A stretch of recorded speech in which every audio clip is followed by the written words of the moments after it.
Hello friends, இந்த வீடியோவில் இ-இன்வாய்ஸ் போர்ட்டலில் வந்திருக்கக்கூடிய ஒரு அப்டேட் தான் வந்து இப்போ தெரிஞ்சுக்க போகிறோம். இ-இன்வாய்ஸ் போர்ட்டலில் வந்து மல்டி சப் யூசர் வந்து கிரியேட் பண்ணிக்கலாம். அதுக்கான ஆப்ஷன் வந்து ஆல்ரெடி வந்து அவைலபிளாக இருக்குது. இதில் தான் வந்து இப்போ வந்து ஒரு அப்டேட் கொடுத்துருக்காங்க. அதாவது சப் யூசர் நம்ம கிரியேட் பண்ணியிருப்போம். அந்த சப் யூசர் வந்து மெயின் யூசர் ஜென்ரேட் பண்ண டாக்குமெண்ட்டை அக்சஸ் பண்ணலாம். அந்த ரைட்ஸ் வந்து இப்போ வந்து கொடுத்துருக்காங்க. இதுக்கு நம்ம என்ன பண்ணணும் அப்படின்னாக்க, நம்ம போர்ட்டலில் லாகின் பண்ணதுக்கு அப்புறம் வந்து யூசர் மேனேஜ்மெண்ட்டில் அப்டேட் சப் யூசர் அப்படிங்கிற ஆப்ஷனை கிளிக் பண்ணதுக்கு அப்புறம் வந்து இந்த இடத்துல லாகின் ஐடி வந்து நம்ம யாருக்கு அக்சஸ் தர விருப்பப்படுறோமோ அந்த ஐடியை சூஸ் பண்ணிக்கணும். மற்ற டேட்டாலாம் அப்டேட் ஆகிருக்கும், ஆட்டோமேட்டிக்காக வந்திருக்கும். இதில் வந்து அவங்களுக்கு நம்ம கொடுக்கக்கூடிய ரைட்ஸை வந்து எஸ் ஆர் நோ நம்ம கொடுக்கணும். இவே பில் ஜென்ரேட் பண்ணுறது, கேன்சல் பண்ணுறது, ரிப்போர்ட் பார்க்குறது, இவே பில் ஜென்ரேட் பண்ணுறதுன்னு வேரியஸ் ஆப்ஷன் இருக்கும். நம்ம எந்த ஆப்ஷன் அவருக்கு கொடுக்கணும்னு விருப்பப்படுறோமோ அந்த ஆப்ஷன் எஸ் கொடுக்கலாம். விருப்பப்படலை அப்படின்னா நோ கொடுத்துக்கலாம். இதில் வந்து இப்போ லாஸ்ட்டாக வந்து enable access to IRNs of main user அப்படின்னு புதுசாக ஒன்று இன்சர்ட் பண்ணியிருக்காங்க.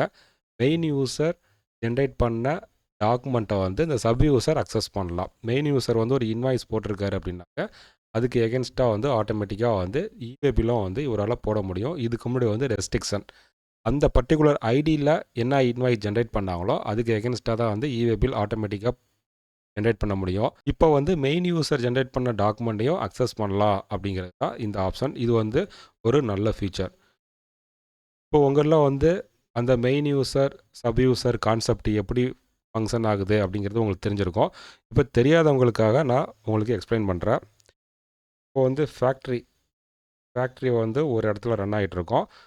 இவர் வச்சிருக்கக்கூடிய ஐடி தான் பார்த்தீங்கன்னாக்கா மெயின் யூசர் அப்படின்னு இவங்க யூனிட் வந்து டிஃப்ரெண்ட் இடத்துல வந்து ஃபங்க்ஷன் ஆகிட்ருக்கும். இப்போ பிளான்ட் 1 வச்சுக்கலாம், இந்த இடத்துல வந்து பிளான்ட் 2, இன்னொரு லொக்கேஷனில் வந்து பிளான்ட் 3, இன்னொரு லொக்கேஷனில் வந்து ஒரு வேர் ஹவுஸ் வச்சுருப்பாங்க. ஸோ டிஃப்ரெண்ட் இடத்துல வந்து ஆப்ரேஷன் வந்து ரன் ஆகிட்ருக்கோம்.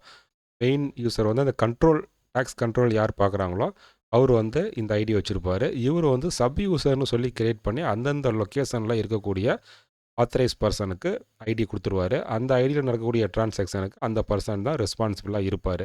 ஒருத்தர் ஜென்ரேட் பண்ண டாக்குமெண்ட்டை இன்னொருத்தரால் பார்க்க முடியாது. பட் மெயின் யூசர் இவர் நினச்சாருன்னா எல்லாரோட டிரான்சாக்ஷனையும் வந்து பார்க்க அவருக்கு ரைட்ஸ் இருக்குது. இப்போ இந்த இடத்துல வந்து தான் வந்து ஒன் மோர் ஃபீச்சர்.